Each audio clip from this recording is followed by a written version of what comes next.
Hello Sharp family, today we're going to go over tip and trick number 175. How do we insert a piece of equipment and then use the equipment calculator? At this point in our estimator detail, notice that I'm in an item and I'm now in detail.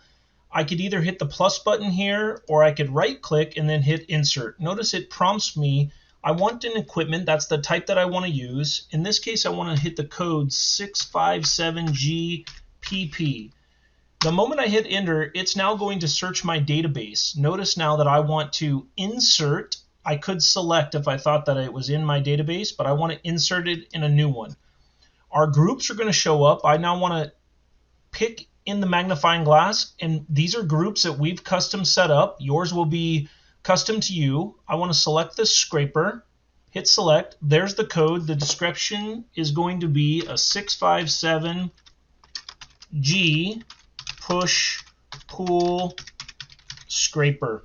At this point I could associate a labor to it. I don't have to memorize the code. I could just hit select the labor I want. I know it's going to be in an operator, and I want to bring in, for our particular case, we have a scraper operator group 4. I select that. Now notice that has been selected. I can add an ID number if I want. I can put in a fuel here, but what I'll do now is go to my cost details. Notice now the cost details have this area here by those equipment areas that we have. I could simply go $95 an hour, put the fuel. If I want to put the fuel rate in there, I can put our usage.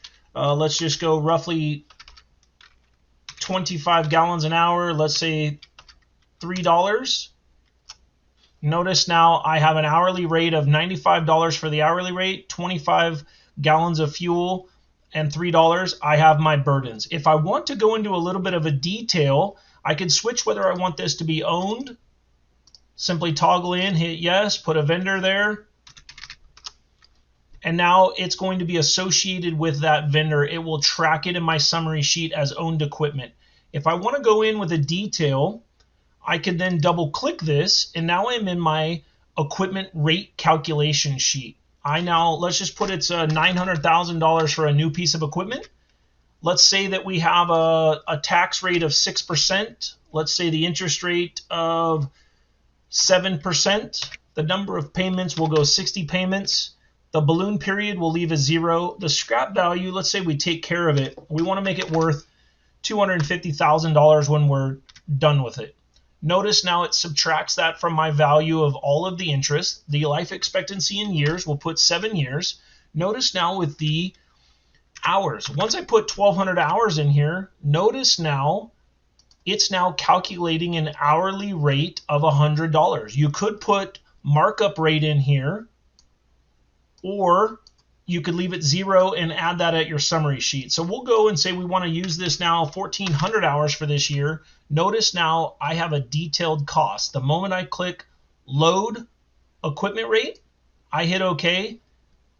It now loads that equipment rate into that detail. I get out of here. There's that push pull. There's that detail. I hit OK. And now that piece of equipment is being loaded into the job while we're talking, while we're speaking with its operator at that rate with the fuel. Hope you guys found that to be helpful. That's tip and trick number 175. We thank you for being partners with us, and we appreciate your business. Thank you guys.